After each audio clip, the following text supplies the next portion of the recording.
자, 제목을 한번 읽어보세요. 시작. 본향을 생각하며. 부제목으로 영광스러운 목적지를 향하여 라는 제목으로 하나님 말씀 증거하도록 하겠습니다. 몇 사람 없는데 우리 대경이가 안 오니까 마음이 쓰이네요. 청소년 사역을 하면서 이런 질문을 받습니다. 목사님, 천국은 도대체 어떤 곳입니까? 저에게 묻습니다. 왜냐하면 제가 목사이고 사람은 죽고 천국과 지옥이 있는데 예수를 믿으면 천국을 갑니다 라고 이야기를 하는 사람이기 때문에 그렇겠죠. 특히 요한계시록, 다니엘은 구약의 계시록이라고 하죠. 그래서 이런 계시록을 설교를 하다 보면 꼭 그런 질문을 받습니다. 목사님, 천국은 도대체 어떤 곳입니까?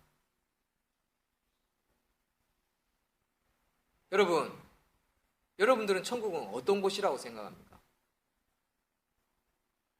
저는 그런 질문을 몇 번 받아봤습니다. 그러면 저는 눈만 끔뻑끔뻑거리고 대답을 하지 않습니다. 왜냐하면 저는 본 적도 없고 체험도 해본 적이 없습니다. 그래서 천국에 대해서 말할 자격이 없습니다. 그런데 요한계시록에 보면 천국을 환상을 본 사도 요한이, 장로 요한이 설명을 하죠. 온갖 보석이 주렁주렁 있고 화려한 아름다운 생명수가 흐르고 그리고 모든 낙원의 최종점이라고 할 수 있는 그런 것을 표현을 합니다. 어떤 시대 어떤 나라 사람들은 그 성경을 읽으면 이렇게 좋은 곳이 있나 라고 받아들이는 반면에 요즘 현대 젊은이들에게 천국은 이런 곳이야 라고 이야기를 하면 피식 웃습니다. 거기 가서 뭐 해요? 이런 마음으로 질문을 하기도 합니다. 확실한 것은 천국을 우리가 뭐라고 표현을 할 수는 없지만 천국이 어떤 곳인지 더 근본적이고 구체적인 천국에 대해 생각해보지 않은 사람은 아무도 없을 것입니다. 불교인들도 천국에 대해서 극락, 선한 사람이, 착한 사람이 가는 곳 누구나 생각하죠. 어느 종교를 가지든 무신론자라도요, 죽은 다음에 어떤 좋은 곳으로 가기를 그들은 학수고대합니다. 그래서 노년의 말년의 마지막에만큼이라도 바르게 살려고 애를 쓰는 사람들의 모습을 보지요. 그래서 인생의 가장 궁금한 내용 중에 으뜸이라고 할 수 있는 것이 바로 천국은 어떤 곳입니까? 라는 것입니다. 우리 어린이 여러분, 천국은 어떤 곳인 것 같아? 생각해 봤어요?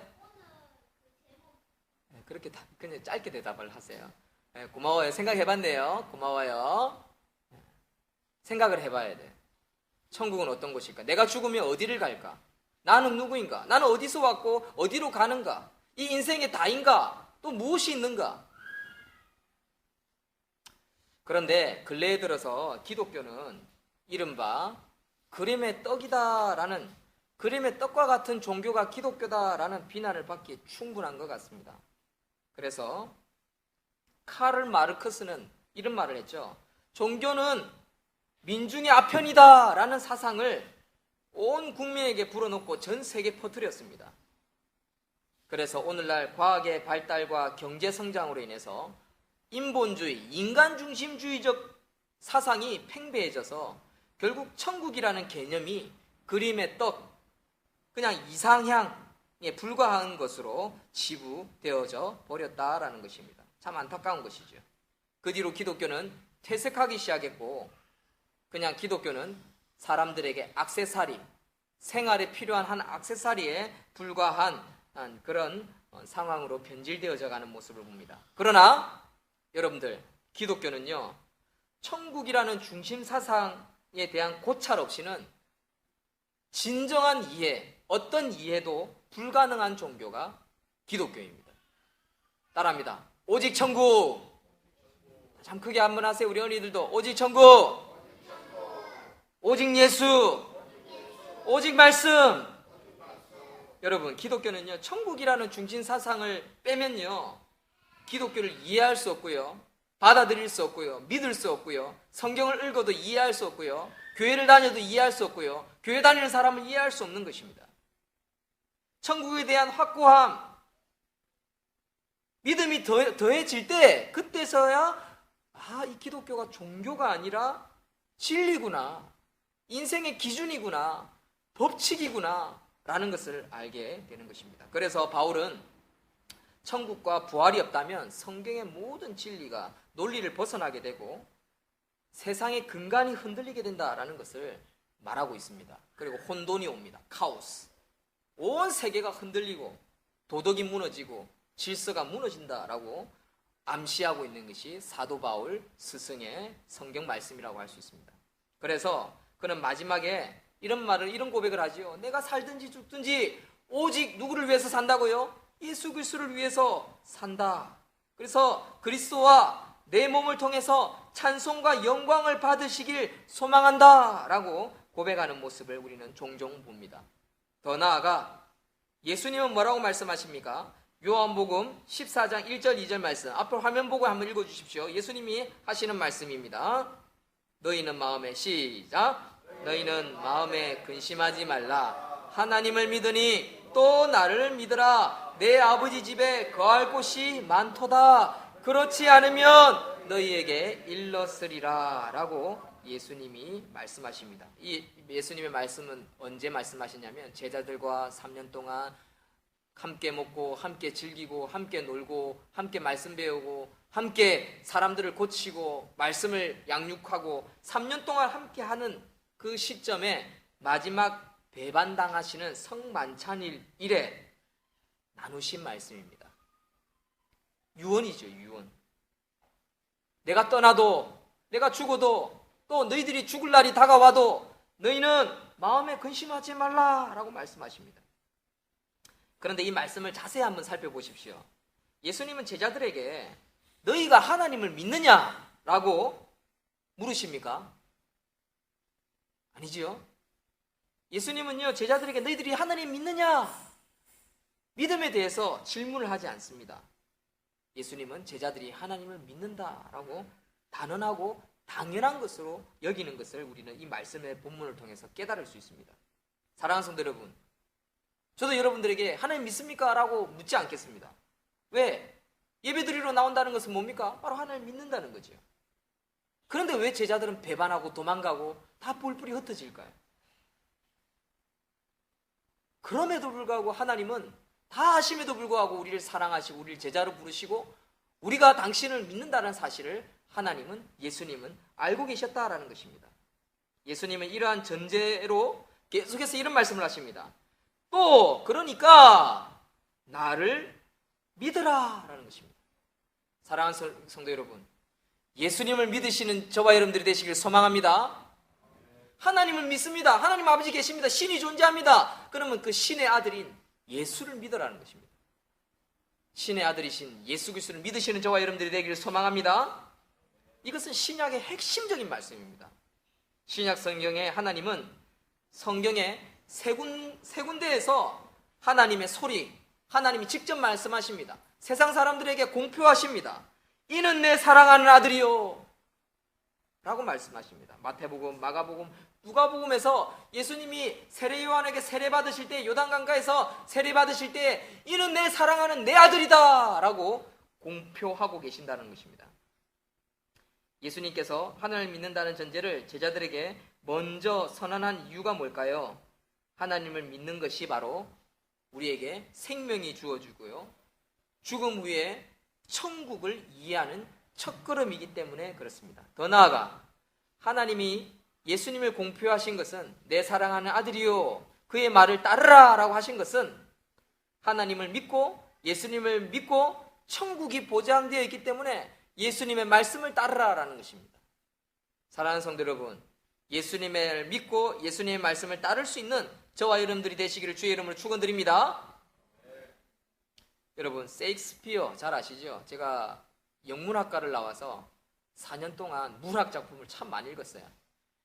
숙제 중에는 어떤 거는 문학 작품 중에서 거의 대부분 문학 작품 하면 영국 작품이 많잖아요. 미국보다 영국 작품이 많거든요. 그 다음에 미국 작품이 또 많은데, 영국 작품을 읽으면 특히 셰익스피어는 꼭 읽어야 합니다. 뭐 셰익스피어 4대 비극 중에 한 가지가 맥베스라는 책이 하나 있는데, 우리는 이걸 읽고 막 뭐 숙제도 해야 되고 논문도 써야 되고 때로는 막 드라마, 영화를 갖다 원어를 듣고요.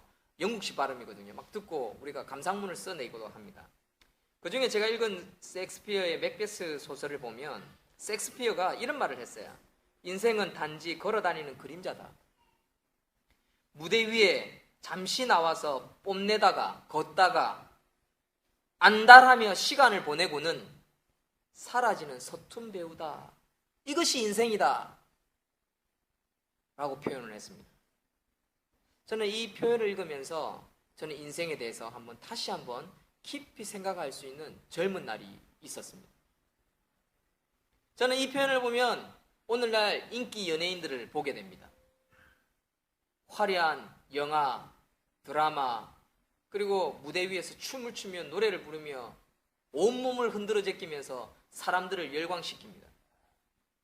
그러나 그 인생은 단지 걸어다니는 그림자에 불과하고요. 그냥 무대 위에 잠시 나와서 막 뽐내고 걷고 춤추고 안달하며 시간을 보내다가 그 무대 뒤에 사라집니다. 그 무대 뒤에 사라진 수많은 배우, 반짝거리는 스타들 보십시오. 다 중병에 들어있어요. 마약하고 술하고 여자에 남자에 막 돈에 빠져 있고요. 그 뒤는요 너무나 추합니다. 근데 인생 전체가 이와 같다라는 것입니다. 이어서 인생의 가치를 셰익스피어는 이렇게 평가합니다. 다 같이 한번 읽습니다. 인생은 시작. 인생은 아무런 의미도 없는 소음과 분노로 가득 찬 백치의 이야기다. 멋있지 않습니까? 한 문학가가, 소설가가 쓴 이런 글을 읽고 수많은 사람들이 인생을 다시 돌아봅니다. 내가 어디서 왔지? 내가 지금까지 왜 살았지? 무엇을 위해서 살았지? 그래서 사람들은 영화를 보고 버킷리스트를 작성하기도 합니다. 버킷리스트 뭔지 아세요? 죽기 전에 하고 싶은 10가지. 버킷리스트라는 영화도 있죠. 미국 대학에는요 대학생들이 꼭 숙제를 내줍니다. 버킷리스트 10을 내줍니다. 네가 지금 3개월밖에 못 산다, 6개월밖에 못 산다. 그러면 하고 싶은 10가지가 뭐냐? 그러면 청년들은 막 또 돈 있는 사람들 막 온갖 생각을 하죠. 여러분들이 3개월, 6개월밖에 살지 못한다. 그럼 여러분들은 무엇을 하고 싶습니까? 왜 대학에서 젊은이들에게 이런 숙제를 내줄까요? 인생의 가치, 한평생, 일생, 한 번밖에 살지 못하는 인생을 좀 가치 있게 살아가는 거 아닙니까? 근데 우리가 우리 어르신들도 있지만 인생을 살아보면요 참 무의미해요. 아무리 열심히 산들, 아무리 많은 돈을 번들, 아무리 많은 인기와 명예를 얻는들 마지막에는요 모든 것이 무의미하다는 것이죠. 셰익스피어는 이 맥베스라는 소설을 통해서 이것을 표현하고 성경 말씀은 아니지만 사람들에게 사상, 철학, 깨달음, 뭔가 인생에 가치 있는 것을 찾을 수 있는 기회를 제공하고 있습니다. 그러나 분명한 것은 우리는 죽음에 대해서 깊이 생각해야 한다는 것입니다. 우리 한 번 더 요한복음 14장 1, 2절 말씀 다시 한번 읽습니다. 시작. 너희는 마음에 근심하지 말라. 하나님을 믿으니 또 나를 믿으라. 내 아버지 집에 거할 곳이 많도다. 그렇지 않으면 너희에게 일렀으리라. 아멘. 여러분, 우리가 죽음에 대해서 얼마나 많은 근심을 합니까? 얼마나 많이 안타까워합니까? 죽음 앞에서는 장사가 없습니다. 아무리 많은 돈과 아무리 많은 지식과 아무리 발전한 과학도요 의미가 없습니다. 죽음 앞에서는 다 무의미한 것입니다. 오늘 성경 본문 여러분들이 읽은 다니엘, 사자굴에서 건짐을 받고 풀무불에 빠졌지만 천사가 구해주고 이런 위기를 극복하면서도 4대 왕을 거치면서 총리를 지냈던 훌륭한 다니엘. 그 다니엘 그런 이야기만 알지만 사실은 다니엘은 죽음 앞에 선자였다는 사실입니다. 이 죽음 앞에 섰을 때 다니엘은 무슨 생각을 했을까요? 여러분 오늘 본문을 한번 보십시오. 오늘 본문을 보면 북이스라엘 멸망하고요 남유다가 포로로 끌려왔습니다. 이 느부갓네살 왕에 의해서 바벨론으로 끌려왔어요. 그 중에 다니엘과 세 친구들도 있었어요. 젊은이들이었어요. 똑똑했어요. 천재였어요. 기도하는 가운데에 왕의 수하로 들어갔습니다. 그리고 그들 박사와 술객, 그 나라의 가장 똑똑하다는 과학자들과 또 무당들과 또 종교인들과 그리고 정치인들 속에서 다니엘과 세 친구들도 끼었습니다. 그런데 큰일 났어요. 느부갓네살 어느 날 꿈을 꿨는데 이 술객, 박사들, 똑똑한 과학자들, 모든 정치인들을 다 불러놓고 괴로워하는 가운데 이 사람들에게 이렇게 이야기합니다. 내가 어젯밤에 꾼 꿈이 뭔지 이야기하고 그 꿈을 해석해라. 명령을 내렸어요. 근데 갈대아인들이, 술객들이 이 자꾸 변명을 하고 질문을 합니다. 도대체 무슨 꿈을 꿨습니까? 그 꿈을 이야기해 주셔야죠. 그러면서 이 느부갓네살은 자꾸 화가 나기 시작합니다. 너희들이 그렇게 지식이 많고 너희들이 그렇게 점을 잘 치고 너희들이 미래를 보고 나라를 좌지우지하는 것들이 그것도 모르냐? 너희들 지금까지 돈 먹고 좋은 집 가지고 좋은 땅 다 가지고 좋은 여자들 얻고 너희들 그렇게 호의호식 하면서 그 정도밖에 실력 안 돼? 너희들 만약에 내 꿈을 해석하지 못하고 너희들이 만약에 그 꿈을 알아내지 못하면 너희들 다 죽이겠다. 느부갓네살은 호통을 쳤습니다. 왜냐하면 느부갓네살의 꿈은 너무나 괴로운 꿈이었고 너무나 무서운 꿈이었고 너무나 고통스러운 꿈이었기 때문에 그렇습니다. 그 꿈의 핵심 이야기는 오늘 본문에서 좀 빼겠습니다. 뜨인 돌 이야기. 느부갓네살은 그냥 사람 손이 쥐어지지 않는 돌이 떠다니면서 모든 우상들을 다 무너뜨리는, 느부갓네살이 그렇게 자기가 섬기는 사랑하는 신, 그 우상들을 다 무너뜨리는 그 뜨인 돌을 보고 깜짝 놀랐기 때문이었습니다. 마치 자기가 멸망당하는 듯한 그런 꿈을 꿨기 때문이었습니다. 왜? 자기 신이 죽어가기 있기 때문에 그렇겠죠. 너무나 무서웠기 때문에. 그래서 그 이야기는 다음 주에 이야기하도록 하고, 어쨌든 느부갓네살은 너무나 두려운 가운데 그렇게 호통치기 시작했습니다. 그러나 그들의 대답은 왕이여, 신이라 할지라도 꿈 이야기를 하지 않으면 우리가 풀어줄 수 없습니다. 그래서 느부갓네살은 결론을 내렸습니다.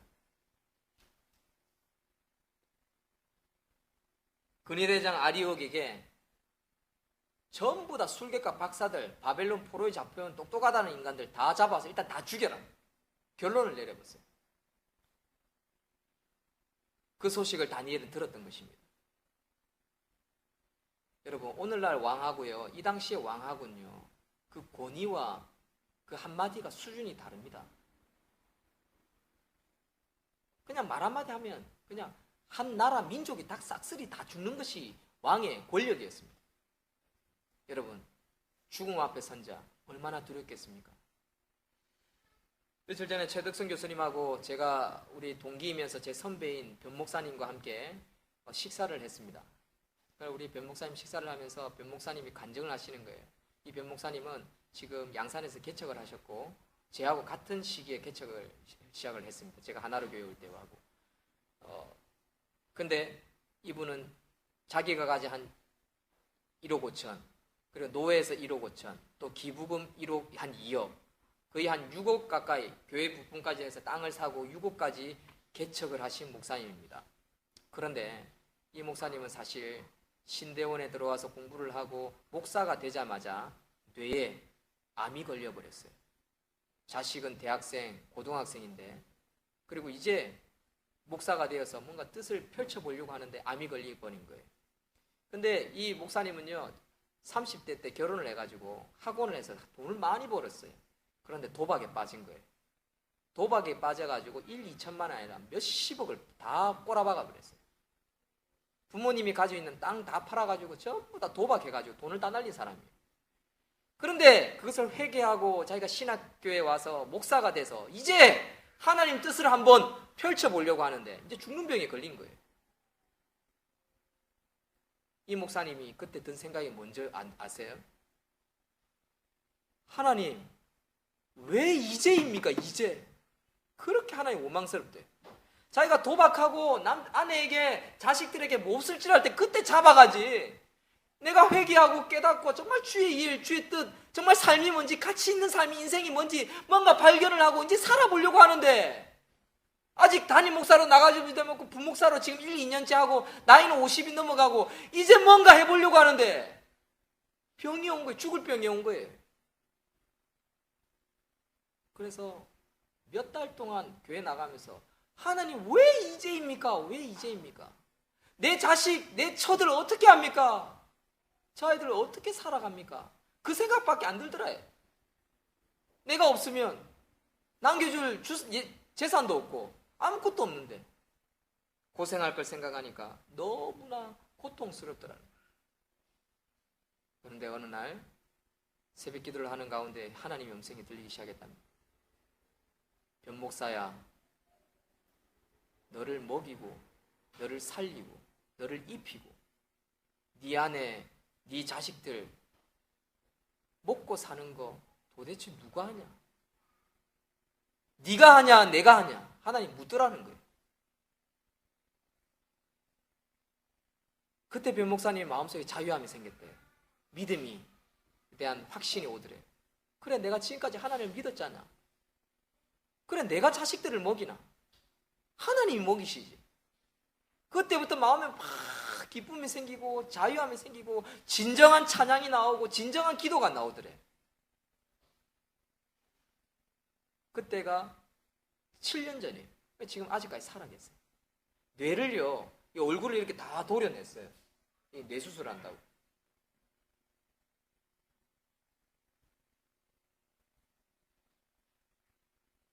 놀라운 이야기 아닙니까?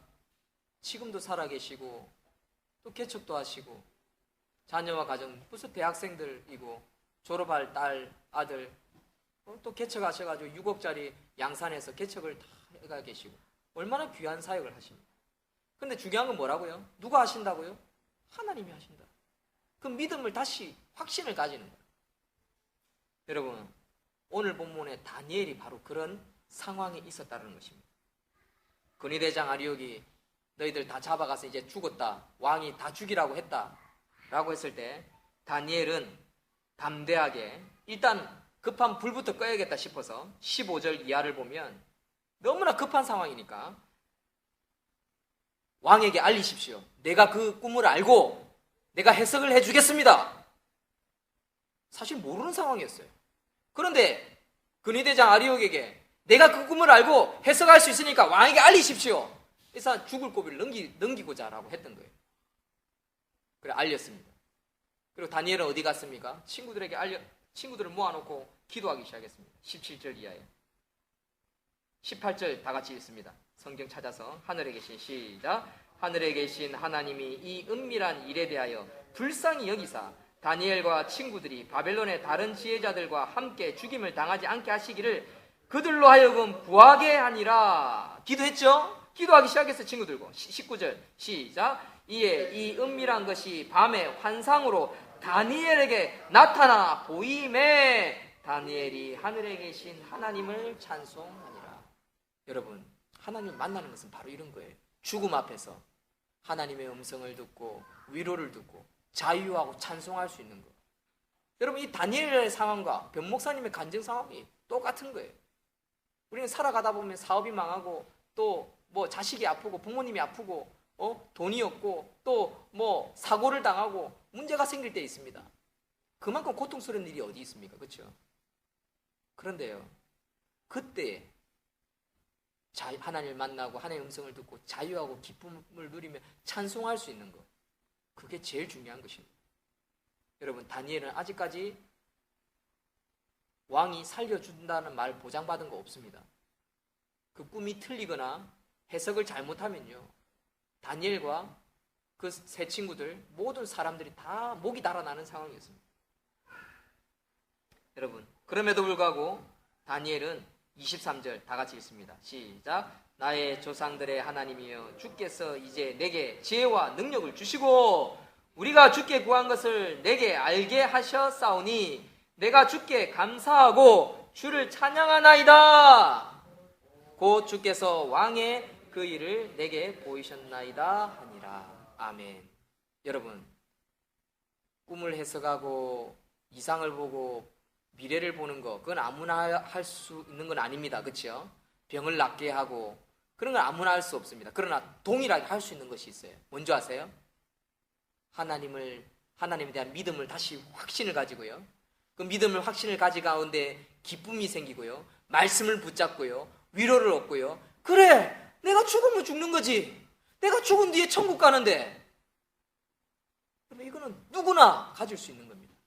아멘이십니까? 이런 확신이 오면요, 죽음이 두렵지 않습니다. 느부갓네살 앞에 가는 거 두렵지 않습니다. 무섭지 않습니다.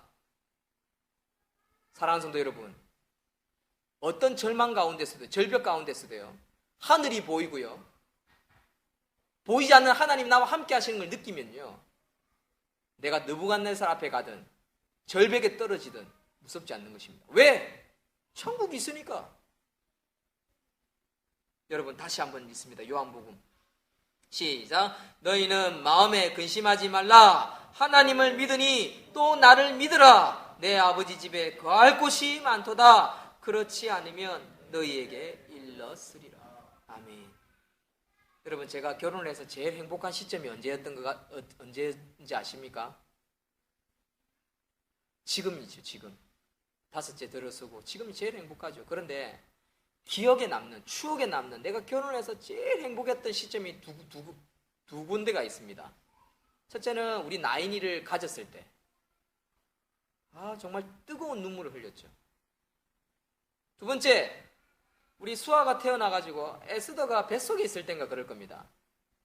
김포에서 우리 나인이 수아를 데리고 그 에버랜드를 가는 시점인데요. 월요일 날 에버랜드를 딱 가는데 그 세피아 17년을 몰고 다녔어요. 17년 된 세피아. 근데 이 세피아가 수동인데요, 차가 이 달달달거리고 어떨 땐 창문이 열리면 창문이 안 닫혀요. 이 자동인데, 앞문만 자동인데. 그리고 바깥에 소음이 안으로 다 들어와요. 차가 오래돼가지고. 그래가 수리하면 80만 원, 100만 원 나오는 건 기본이에요. 80만 원 주고 샀는데 수리비가 80만 원, 150만 원 나오는 차입니다. 그걸 갖다가 한 3년 타고 다녔어요. 근데 이걸 타고 나인이 수아 뱃속에 이삭을 떼우고 김포에서 에버랜드까지 가는데 2시간이 걸리거든요. 근데 그 사이에 이 서부 고속도로가 있는데 여기에 큰 대형 트럭이 진짜 많이 다녀요. 대형 트럭들요, 이 사람들 운전을 어떻게 하는지 아시죠? 시간당 얼마를 버니까 빨리 가야 돼. 그래서 100km, 90km로 가야 되는데 130 달리면요, 이거는요 탱크가 아니라 탱크 미사일이에요. 그냥 막 뭐냐면 걸어다니는 폭탄이에요.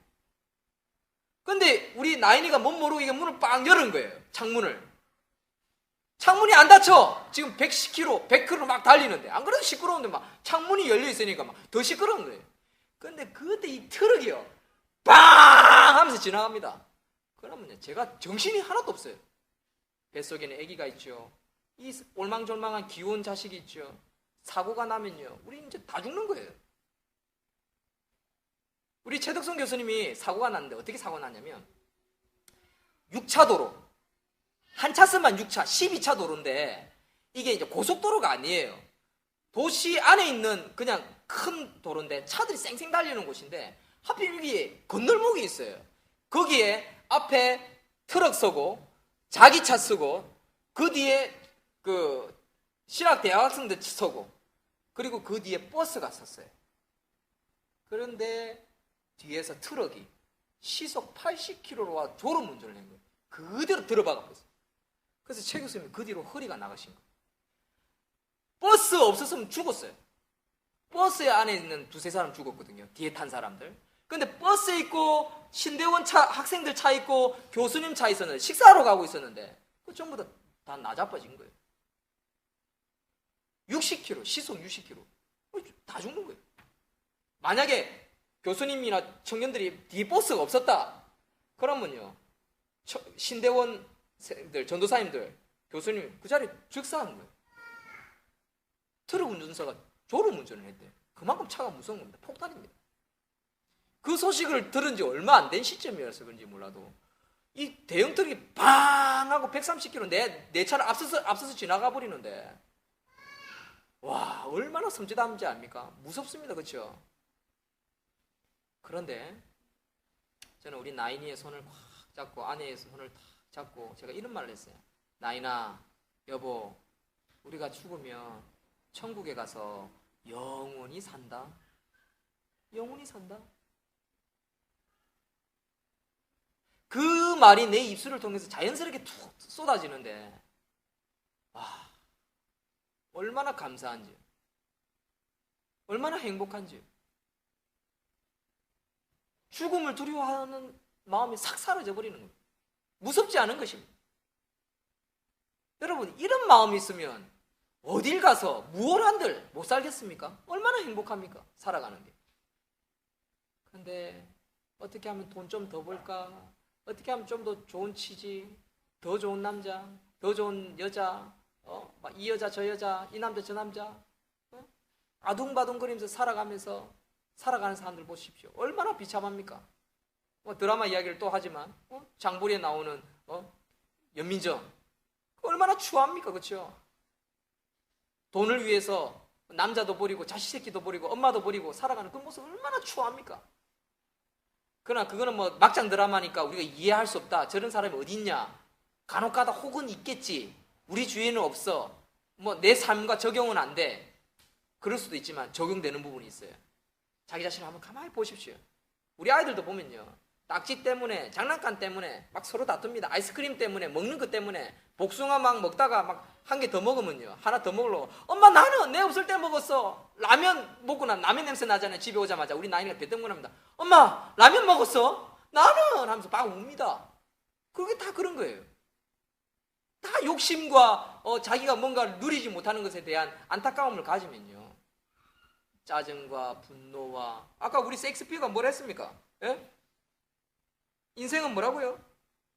그냥 막 소음과 분노로 가득 찬 백치의 이야기라고 이야기하지 않습니까? 그게 인생이라고. 왜 분을 내고, 왜 짜증을 내고, 왜 싸우고 빵거리고 그렇게 정신없이 살아가는 걸까요? 인생의 가치, 죽음에 대해서, 천국에 대해서 모르기 때문에 그런 것입니다.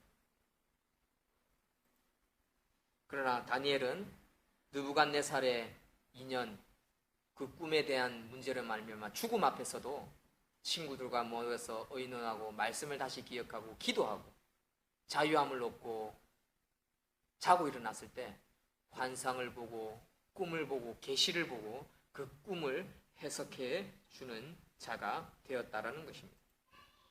결론을 맺겠습니다. 다 같이 앞에 한번 읽어주십시오. 두 번 읽어주십시오. 시작. 영광스러운 목적지를 향하여. 한 번 더. 영광스러운 목적지를 향하여. 여러분, 다니엘과 그 친구들은요, 죽음 앞에서 영광스러운 목적지를 바라보는 믿음이 있었다는 것입니다. 저와 여러분들에게요, 천국을 바라보는 믿음이 있으면요, 사는 것이 두렵지 않습니다. 그리고 사는 것이 오히려 행복하고 가치 있고 더 보람된 인생을 살 수 있습니다. 그러면 여유가 생기고요, 하나님은 여유만 주시는 것이 아니라 지혜를 주세요. 꿈을 주시고 환상을 보게 하시고요, 그리고 그것이 욕심이 아니라 누리게 하시죠. 욕심은요, 꿈을 가진 욕심은요, 그게 안 가지지면 화를 내는 사람입니다. 막 부들부들 떨어요. 연민정처럼. 그것을 못 이루면. 그러나 목적지를 가되 그것 가정 가운데에 못 취할지라도 여유가 있고 감사하고 사람들을 돌아보고 가족들을 돌아보고 인생을 돌아보고 여유를 가지는 거예요. 그게 얼마나 가치 있는 인생입니까? 다니엘은 바로 그런 가치를 아는 인생이었다는 거죠. 친구들을 돌아보고 사람들을 돌아보고 자기 나라를 돌아보고 자기 교회를 돌아보고 하나님 뜻을 돌아보고 어떻게 하면 하나님 기쁘시게 하는 삶일까? 어떻게 사는 인생이 가치 있는 인생일까? 그 고민할 때 하나님의 말씀을 딱 읽고, 아 그렇구나, 하나님 살아계시는구나, 하나님 나와 함께 하시는구나, 천국이 있구나, 내 사랑하는 내 아내, 내 자녀들, 내 자식들, 내가 사랑하는 이웃들, 우리 성도들 저렇게 살아가는구나 돌아볼 때 인생을 발견하는 거 아닙니까? 그때 진짜 여유가 생기는 거죠. 그래 살아가다 보면요, 대박이 터질 때도 있는 거예요. 또 안 터지면 어떻습니까? 그럴 때 대박이 터질 때요, 사회를 봉사하고 환원하고 남을 돕고 여유가 생기는 거예요. 아둥바둥거리는 사람은요, 일단 소견이 좁아요. 생각도 좁고 한 치 앞밖에 못 봅니다. 어리석은 자가 된다는 겁니다. 사람을 잃으면요, 모든 걸 잃습니다. 지 아무리 돈이 많아도요, 사람을 잃으면 모든 걸 잃습니다. 그것은 성경뿐만 아니라 이 세상 살아가는 법칙도 마찬가지지 않습니까? 성경이 다 뭡니까? 내 이웃을 내 몸과 같이 사랑하라. 사람을 얻어라. 사람을 얻어라. 사람을 얻어라. 관계 아닙니까? 관계. 사람과의 관계. 그 사람과의 관계를 완전하게 해주는 게 뭡니까? 하나님과의 관계죠. 하나님과의 관계 속에서 하나님을 알고 하나님 뜻을 알면요, 사람과의 관계도 어떻게 맺어가야 하는지도 알게 된다는 것입니다. 아멘이십니까? 영광스러운 목적지를 향하는 방법은 바로 하나님을 알고 이웃을 알고 또 천국을 바라보고 하나님께 구하는 때 하나님은 그 뜻을 다니엘을 통해서 이루신다라는 것입니다. 사랑하는 성도 여러분, 결론을 맺겠습니다. 적용을 하며 맺겠습니다. 저와 여러분들에게 영광스러운 목적지가 어디입니까? 천국에 소망을 두십시오. 말씀에 소망을 두십시오. 예수님께 두십시오. 그리고 하나님 뜻을 구하십시오. 하나님, 남은 생에 어떻게 사는 것이 더 보람됩니까? 물으십시오. 끊임없이. 다니엘이 기도했던 것처럼 여러분들도 기도하십시오. 남은 생에 어떻게 하면 좀 더 가치 있는 삶을 살 수 있습니까? 어떻게 하면 내 자녀들이, 내 가정이 천대까지 복을 누리며 하나님께 영광 돌리는 삶을 살 수 있습니까? 물으십시오. 그럼 하나님 답을 주십니다. 세상 마귀가 주는 답은요, 출세해야지. 출세. 돈 벌어야지. 돈. 좋은 집에 살아야지. 좋은 차 살아야지. 네가 높은 자리에 올라가야지. 그래, 그거야, 그거. 네 그렇게 입고 다니면 좀 멋있을 것 같나? 좀 잘 입어라. 세상은요, 우리에게 그런 걸 가르쳐 줍니다. 그러나 성경은요, 우리의 속사람을 강하게 만듭니다. 우리의 내면, 우리의 생각, 우리의 마음, 우리의 철학, 이것을 바꾸어 줍니다. 영적인 것을 바꾸어 준다고. 영적인 것. 육적인 것이 아니라 영적인 것을 가꾸어 나가며 영광스러운 목적지를 바라볼 수 있는 저와 여러분들이 되시기를 주의 이름으로 축원드립니다. 아멘. 기도하겠습니다. 하나님,